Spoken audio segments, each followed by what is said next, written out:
The holidays after betrayal. The holidays are usually the hardest season for most families. And then when healing from betrayal, whether it is the first year or the fifth year, it still makes it hard because what once held so much joy and sparkle and togetherness, it feels, especially at the beginning, like loss, dread, and loneliness. And so this presentation isn't meant to sugarcoat pain. It's to honor the pain and to help find small steps to survive through the holiday season and maybe even soften the ache of this season. And so if you are a betrayed spouse, I want you to remember that you do not have to do everything that you've done in all the years before. That is your permission right now. And if you are the betraying spouse, I want you to listen. Like, I'm going to repeat it. If you are the betraying spouse, I want you to listen up. This is your chance to step up.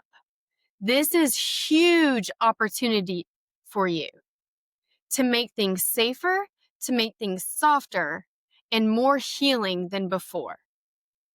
I'm going to say it one more time for everyone. Betraying spouse, this is your opportunity to step up. And I'm going to tell you all the ways here in a minute, okay? This is October, right? End of October, trying to think of the date. And so everywhere we turn, we're starting to see holiday stuff. Commercials, Hallmark movies, Instagram feeds. I don't know about you, but I'm already seeing family photos of the holidays that they're probably going to put on their Christmas cards.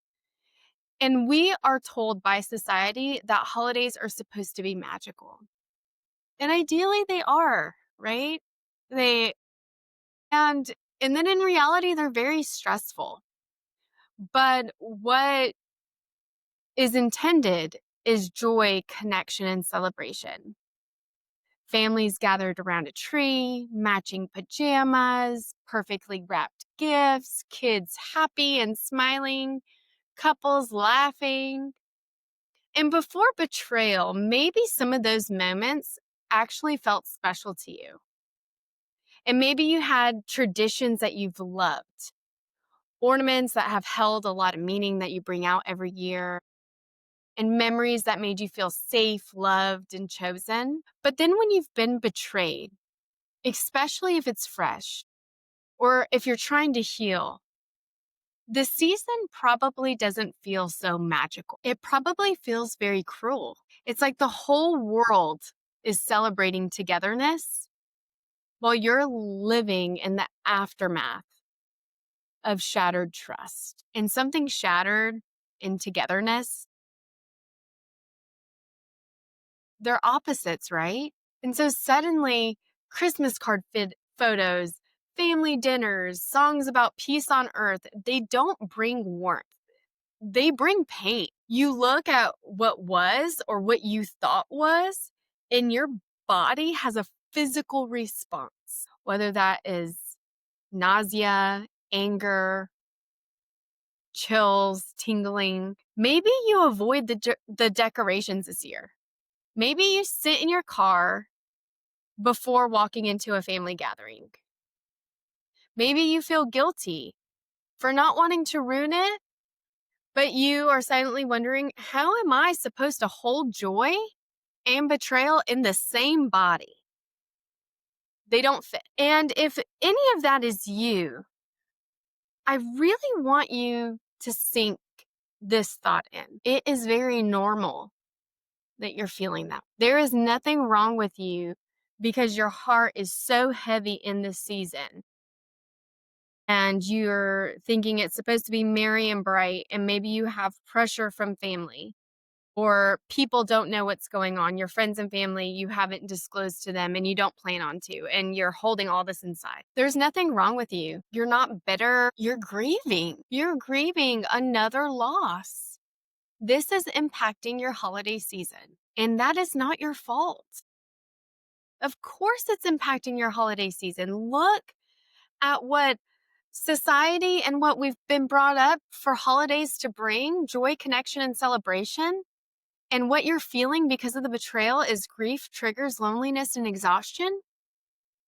Hello, I want you to give yourself some grace. And one of the biggest mistakes we make, and I'm going to generalize here and say especially women, but especially nurturers, is assuming that we have to make everything look normal, even when everything inside of us is anything but normal. I am giving you permission right now to feel and to do this season differently if you need that. If you need something different, that is okay. The first step in surviving the holidays after betrayal is to prepare and to give yourself permission. And I don't mean prepare as in planning meals, buying gifts. I mean emotional and nervous system preparation. Don't automatically assume that you have to do everything the way that you always have.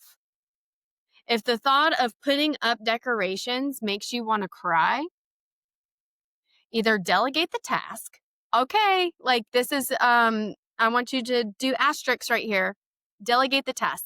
Men, if you are watching this as the betraying spouse, when I said this is opportunity to step up, this is it. If your wife says putting up the decorations makes me want to cry, I want you to ask your spouse, babe, it makes complete sense why the holiday season is so tough for you. Would you like me to put up the decorations, or do you not want any decorations this year at all? Oh my goodness. If a betrayed spouse hears that, that permission and that help and the acknowledgement, if you usually bake cookies for everyone, if like cookies are your thing, and that's what you bring to Christmas dinner, that's what you give everyone, and even the smell of cookies is triggering, we're not baking cookies.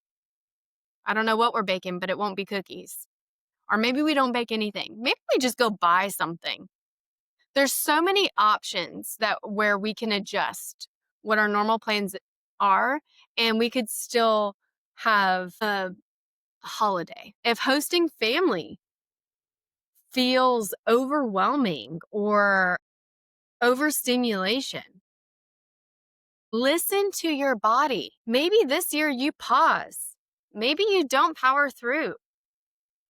Maybe this is the year that you don't try to outperform, overperform, and you allow yourself to grieve instead of entertain. I want you to ask yourself, and I truly want you to pause and ask yourself honestly. If you need to pause this video and maybe even journal, what do you actually need to feel safe and grounded this season? Is it simplicity? Is it quiet? Is it fewer people? Is it more boundaries? Is it someone else taking responsibility for other tasks? And after you give it some thought and journal, whatever your answer is, that is your starting point. Not what Instagram is telling you, not what your mother-in-law is expecting from you, not what your kids had last year. And we're going to get to that. You get to build safety first. Joy can only grow in safe places. And so it's okay to do things differently. Okay, let's talk about why the holidays can feel so incredibly triggering after betrayal. Because once you understand it, you stop asking, what's wrong with me? And you start saying, oh, that makes sense. So here are a few big reasons. Holidays are supposed to be about closeness, togetherness, and safety.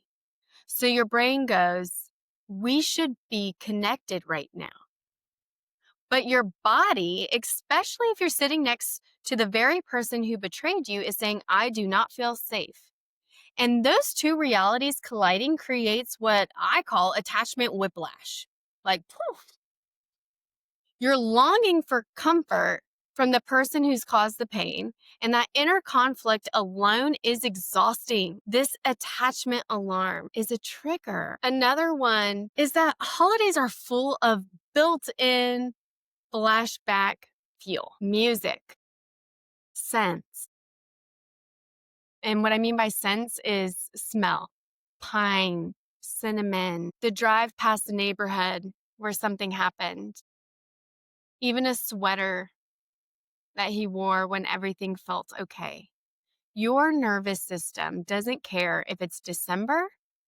All it knows is I've been here before, and last time I was hurt, or last time I thought it was this, and now I know that it was this. And so without warning, you are flooded because of what the holiday brings. Another trigger is performance and pressure. There's this unspoken rule during the holidays that you must be joyful, grateful, smiling, having this family photo.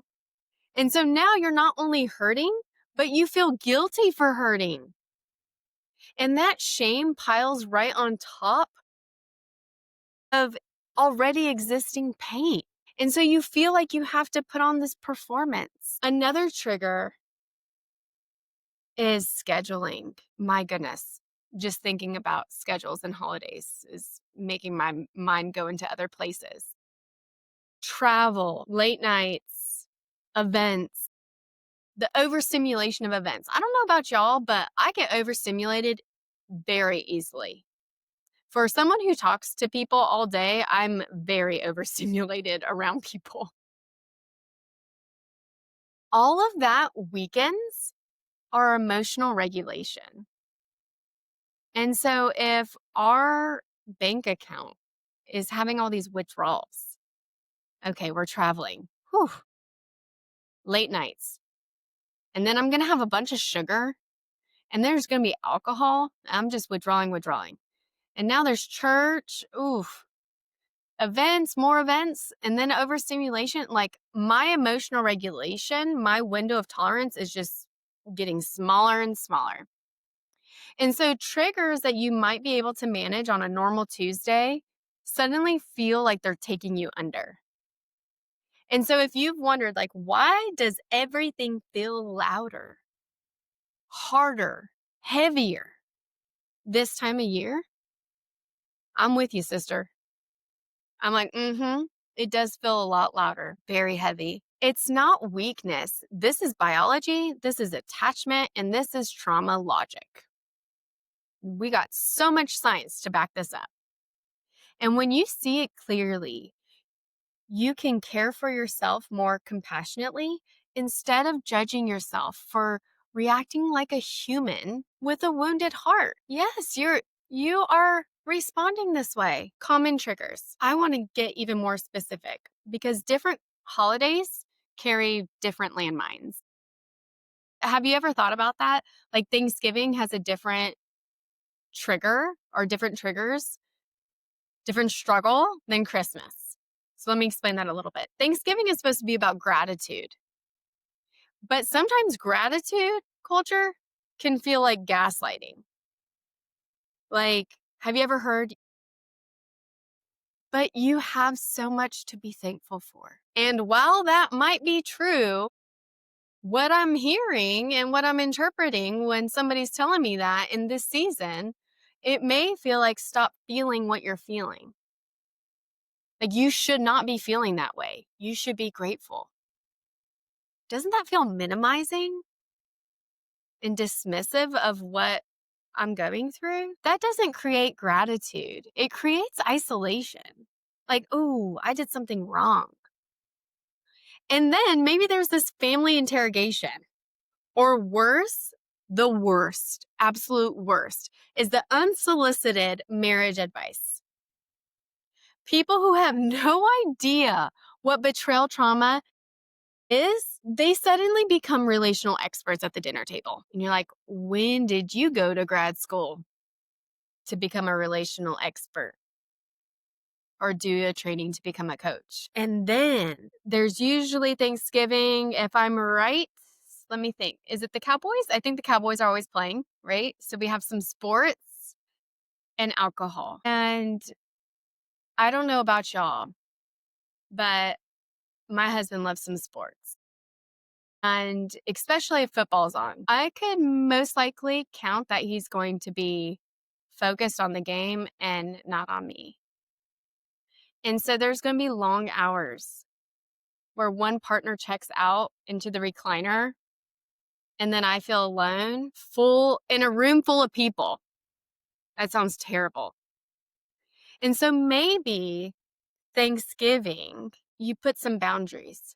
Let's talk about some of these things. Also, want to acknowledge if Thanksgiving was a part of the betrayal timeline, maybe he said he was working or traveling, and now that week is forever stamped with suspicion. And if that is a part of your story, I want you to honor that and then also talk about it with your coach or with your therapist, also with your spouse, so they are aware. Because I mean, I'll be honest, sometimes it's just cluelessness, right? Okay, Christmas triggers. Christmas comes with its own category of pain. Church services. These services are meant to bring so much comfort and healing. And suddenly it feels like a spotlight of family unity and marriage vows in a way that stings. And that sting is like a wasp sting. Have you ever been stung by a wasp? Like that sting does not go away for a few days. It is so incredibly painful. Gift giving during Christmas is usually so joyful and exciting. And now it feels like detective work, receipts, secrecy, online orders. And so then you're wondering, like, is this hiding something or am I just being paranoid? And then there's the ornaments and the photos, the ones from the before, and you pull one out and suddenly you're staring into a memory that feels like a lie. Traveling, overnight trips, office parties, New Year's countdowns, where you're supposed to kiss your spouse at midnight. All of it comes with unspoken intimacy expectations your heart may not be ready for. So if you find yourself dreading parts of these holidays that others romanticize, you're not being dramatic and you're not being selfish. You're being aware. And awareness is not negativity. It's preparation. Preparation will give you power in the way of being able to control your responses. One of the most powerful tools that you can have during holiday season is early recognition because triggers tend to escalate when we don't notice them soon enough. I encourage you to do a internal check with your mind, body, emotions, behavior throughout the holidays. So like let's walk through what this may look like. Your body. Your body often tells you the truth before your brain catches up. Do you feel a sudden stomach drop? Do you have a tight chest? Are you having difficulty sleeping? Are you jumping at the smallest noises? Those are not random. This is your nervous system saying something feels unsafe. Then I want you to notice your mind. Are you stuck in looping images or ruminating thoughts? Are you spiraling into what ifs or is it happening again? Imagining worst case scenarios before you even sit down for dinner. This isn't you being dramatic. This is trauma trying to predict and prevent pain. And so if you are the betraying spouse, I want you to take note of that. Okay? So if your spouse is coming to you and they're either asking you questions, what ifs, or is it happening again? Or if they are vulnerable and tell you that they are having these ruminating thoughts, they are not being dramatic. And most likely, they're not choosing this. They don't want this to be at the forefront of their mind and to be taking up all the space in their brain. What they're doing is trying to predict and prevent pain. So, betraying spouses, another way to step it up. Here's opportunity. If your spouse is coming to you with these questions or sharing that they're having intrusive thoughts, ruminating thoughts, is to acknowledge this is not their choice and that their brain is trying to predict and prevent pain. So, what can you do? You can acknowledge, you can validate and respond. So, some good AVR, but also ask them. You can ask them before they come to you. If they're okay, check in with them. How are they? Is there anything that they need? Maybe even give some appreciation for what they are doing this holiday season. Now, emotions. Do grief waves come out of nowhere for you? Do you feel sudden rage at something extremely small? Or maybe you don't feel anything. Maybe you have some numbness happening. Grief and numbness are both forms of protection. And so I want you to acknowledge those emotions that are coming up. What are they saying? Maybe keeping a journal handy or your notes app handy this season. And then finally, behavior. This is what we do have control over. When we are inside our window of tolerance, are you over functioning? Are you cleaning, hosting, problem solving, trying to stay busy? Are you withdrawing, disappearing into the bathroom or your phone to escape? Are you compulsively checking text, location, receipts, anything to regain control? None of this means that you're losing it or you're losing your mind. It means that you're responding to pain the best way your body knows how. So instead of judging yourself, I want you to name it. Because when you name it, you can tame it. If you name it, you can respond to it instead of being ruled by it. Holiday traditions. We all have different traditions, right? That we do every year. And after betrayal, those carry a weight of memories. And so if certain rituals feel painful, it's okay to release them this year. You could release them this year. You could change them forever. Maybe it's time to start small, light a candle for hope, buy a new ornament, make one new dish. You're not erasing your past and what you've done historically, but you're gently rewriting your story by doing something different. And remember, it doesn't mean that it has to be better. It just needs to mean kind. Sometimes this is the hardest one, right? The heaviest part of the season. It's your kids. Because when you're a parent, there is an extra layer of pressure. Hold it together. Make it magical.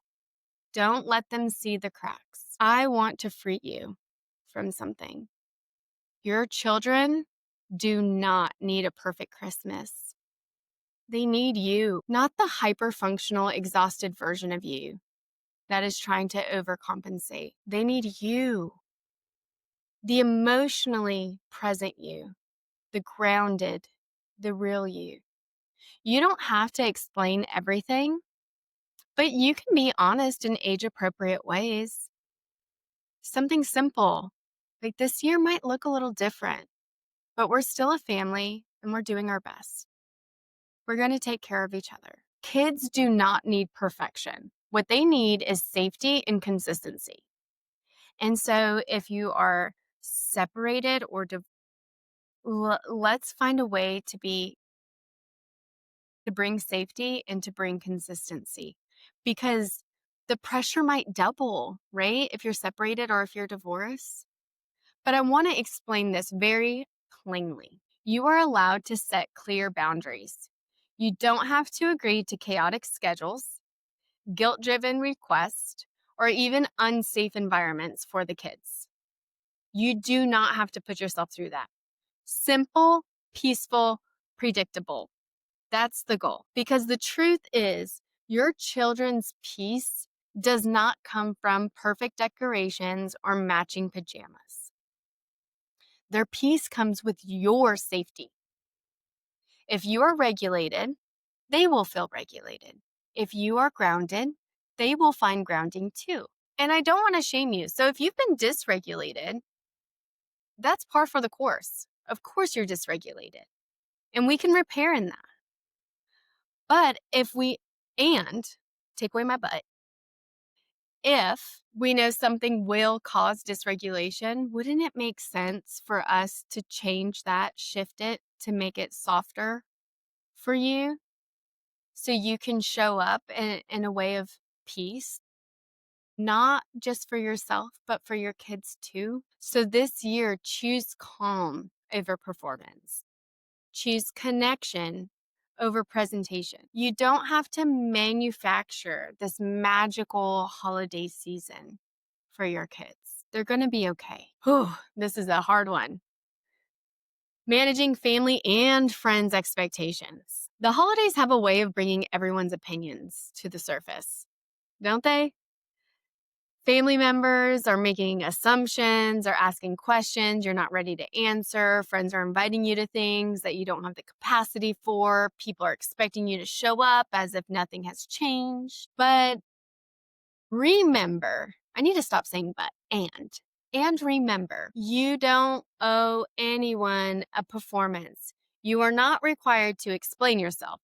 You are not required to match anyone else's expectations. You are not required to make other people comfortable at the expense of your own peace. This year, you have full permission to lower the bar for normal. Maybe this means skipping a yearly gathering. Maybe it means not answering certain questions. Maybe it means disappearing early when your system is saying, I'm done. This is not weakness. It is wisdom. If someone pushes for explanations or tries to guilt you, you don't need to defend yourself and you don't need to debate with them. You can simply say something like, I appreciate the invitation. This year, we're keeping things simple. Or, thank you for understanding that we're doing things differently right now. Notice there's no justification, there is no apology, just clarity with kindness. Your job this season is to not impress. It is to protect. Protect your peace, protect your energy, protect your healing. One of the hardest parts after betrayal is figuring out how much to share and with whom. Do I tell my parents? Do I tell my best friend? Do I tell my small group? Do I tell my pastor? Do I say anything at all? And often, betrayed spouses feel this tug of war. On one side, they need to be seen and supported. And on the other side, there's a fear of judgment, gossip, or saying too much. What is helpful is to have an anchor. And I want this to be your anchor. Your story belongs to you. You get to decide who holds it, when you share it, and how much you reveal. Not everyone deserves access to your pain. Some people are kind, but they're not safe. Some people are curious, but they're not trustworthy. And some, even with good intentions, cannot hold this. So be intentional when you are looking for people to share with or deciding if you should share with someone. Are they compassionate? Do they sit with you? Are they non-judgmental? Do they honor your pain? Will they protect what you share? Sometimes that's one friend. Sometimes that's a pastor and no friends. Sometimes it's just your therapist, and that's enough. And to the betraying partners, part of rebuilding trust is allowing your spouse the freedom to share their truth without controlling, editing, or managing their narrative. Their voice is a part of their healing, a way to step up. This is another opportunity for you this holiday season. Let confidentiality be a form of care. Not secrecy, but dignity. And allowing that to be with the betrayed spouse. Only share what is safe and what is necessary. Protect one another. not by hiding, but by handling each other's hearts with reverence. All right, for the betrayed spouses, travel. Travel can be triggering. If travel is a part of your holidays, whether you're going alone with kids or with your spouse, I want you to prepare differently this year because travel comes with its own unique set of triggers. Unfamiliar places, being away from a sense of safety, sleeping alone in a guest room, or visiting places that have old memories, good or painful. Even something as simple as a long car ride can send you straight into looping thoughts. So don't just hope for the best, plan for what may be coming. Take a few minutes before you travel and write it down. Who will you call if you get overwhelmed? A friend, a sibling? Do you have therapy scheduled? Someone who knows the story and can anchor you. What helps you regulate? Is there a certain breathing exercise, a playlist, a weighted blanket, walking, prayer? Have those things ready before you need it because I want you to shift your I want you to shift your mindset. You don't need to push through triggers. You are not weak if you pause. You are very wise. Your job is not to be stoic. It's to tend to your nervous system. Healing is not pretending that you're okay. Healing is staying rooted when you're not. I want this to be a quick word for people who are in recovery during travel. Recovery does not take a holiday. And so if you're in recovery, if your partner is in recovery, sobriety and accountability must travel with you or with them. That means for the betraying spouse, you need to plan ahead before packing your suitcase. I want you to answer these questions. Who are you going to be checking in with? What devotionals do you have, readings, or tools that you're bringing with you? What meetings, calls, texts, check ins are scheduled? This isn't about control, it's about safety. Safety for your recovery and safety for your spouse. Because on a trip, one of two things will happen. You could rebuild trust through consistent action, or you could go into repeating old patterns. Plan ahead, communicate, and stay accountable. Let's be honest, alcohol is everywhere during the holidays. And while some people see it as a part of celebration, in the context of betrayal and addiction, it becomes a high risk environment. For those in recovery, alcohol lowers inhibition, it weakens self control, it blurs judgment.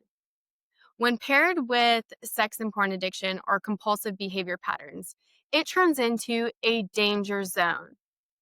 Even just a few drinks can open up a door to old pathways, late night scrolling, texting, flirting, secrecy. So, what boundaries are you going to have for yourself with knowing this information? And for betrayed partners, alcohol can immediately be triggering. A smell, a drink being poured, a slur in the voice, a memory attached to that night. Suddenly, the room feels very unsafe, and your nervous system does not care if a party is happening. What your nervous system is going to hear is we've been here before, something bad happens when alcohol enters the picture. And so, if either of you choose to drink, I want you to set some really clear boundaries. Don't drink if it's going to threaten your recovery. Don't drink if it jeopardizes your spouse's safety. Another way to step up. Don't drink and text. Don't drink and wander. Don't drink and lie. And absolutely do not drink and drive. Sobriety, both from substances and from secrecy, is one of the deepest acts of love you can offer this season. Not just staying sober, but staying trustworthy. And for betrayed partners, if you choose to drink, you are not the exception to the rule when it comes to lowering inhibition and weakening self control. and blurring judgment. And sometimes the hardest part of triggers, when outside of your window of tolerance already, you may act outside of your morals and values, saying mean things, yelling, throwing things. Everything is heightened. And if we add in alcohol, and we know that that's going to lower your inhibition, your self control, it will lower your judgment or blur your judgment. Maybe we should set boundaries for ourselves for this season. And I know it's unfair, right? It's another loss if that's something you enjoyed in the holiday season. I want to talk about gift giving because it carries a weight that most people don't understand after betrayal. Gifts are not just things, they're symbols. And symbols can trigger a lot. For the betrayed partner, receiving a gift can feel really complicated, sometimes even uncomfortable. You may feel pressure to smile, to say thank you, even if your heart isn't ready. So I want to reassure you that you are not obligated to perform gratitude. You can receive gently, cautiously, even slowly. And it's okay if your real gift needs to come in the form of truth and time, not jewelry, flowers, or surprises, because ultimately the most healing gift either partner can give is safety. Everything else is secondary. So, as a couple, I want you to think about a few things. The betrayed spouse. What gifts are triggering for you? And what gifts are welcomed? It's okay to say what you are wanting as a gift, especially in this season.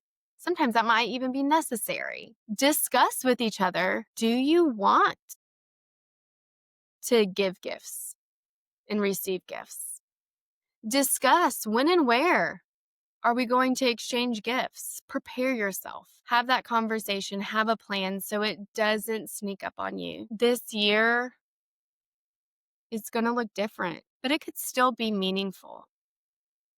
Not in a loud, Instagram perfect type of way, but in a quiet, intentional, healing kind of way. So I want to invite you to ask yourself some questions. What needs to be taken out this year?